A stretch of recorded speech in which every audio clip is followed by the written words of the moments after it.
So we're back, TSD Television, here with Mayor Wharton, and he was about to jump right in on an important point about how the city helps to influence the private sector here into doing the right thing. You gave a great analogy, kind of talk about that. You know, we've always taught that conduct is what you do while I'm looking at you. Character is what you do when I'm not looking at you. Absolutely. We've done a fairly good job of changing the conduct of those persons who are doing business with the city.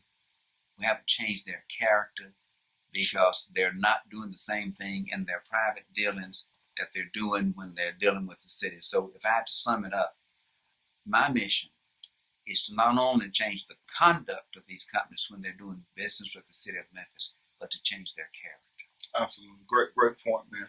And I also want to ask about, and you can deal with this sort of in totality, but of course there's a lot of issues about pilots and their importance to growing the city. And then, of course, we created the EDGE board, which is a joint city-county sort of partnership, and they're doing some things. But talk about your perspective of pilots, and then talk more broadly about the EDGE organization and what they're doing.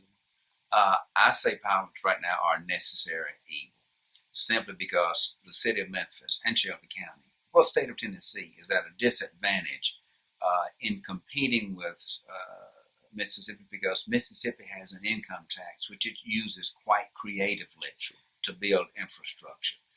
We, on the other hand, by Constitution, cannot impose an income tax.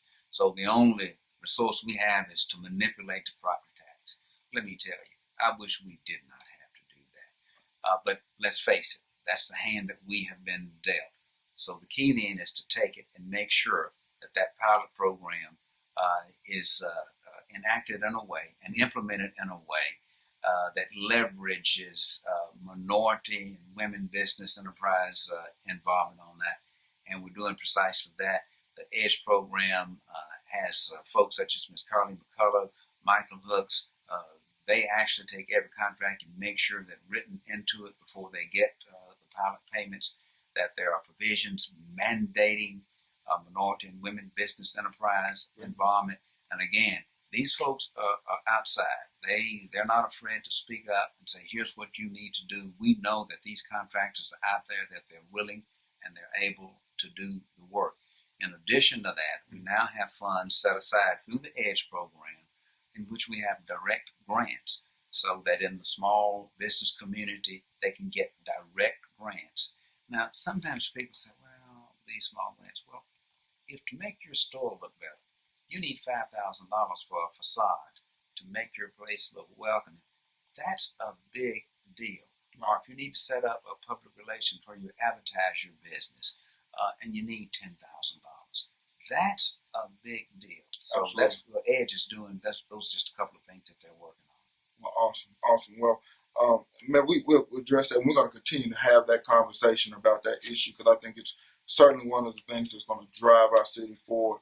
I want to transition a little bit and ask about the status of healthcare for our city retirees. That's been a big issue over the last year. Certainly this year it's been a very hot issue. There's been some progress on that. Talk a little bit about that. Sure. Let me first, if I might, and these subjects, we could do 2 hours on each one right. of them. So if I start going too long, wave your hand. Sure.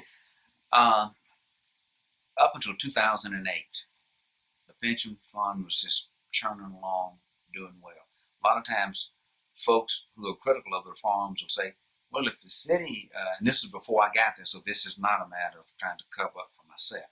Right. If the city had put more money in, we wouldn't have this. Well, the investments were doing so well that there really wasn't any room for the city to put in the more money. Well, we all know what happened in 2008, the Great Recession. And boom, and the bottom fell out.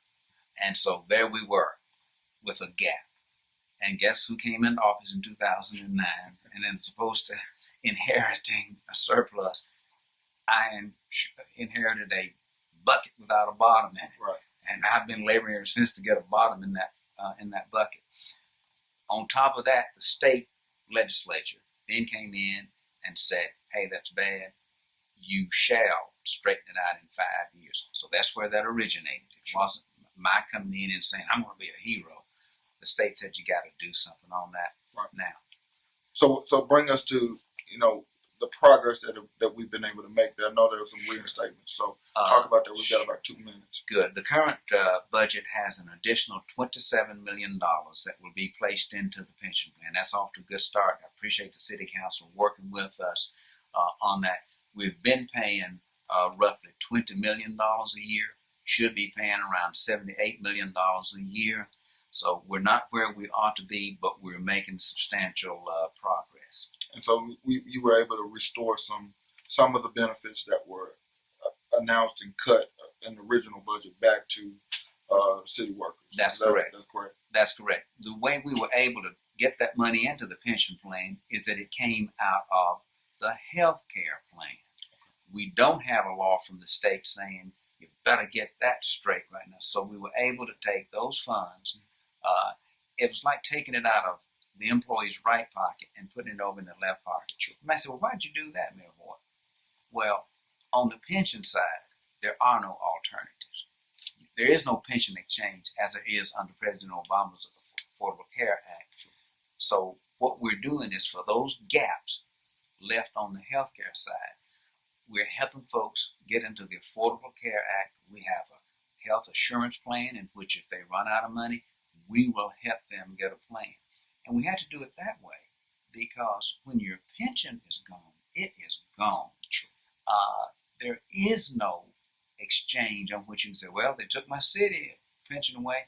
I'll go down here to the exchange and get it. No alternative. No alternative on the pension. Sure. Everybody will need their pension.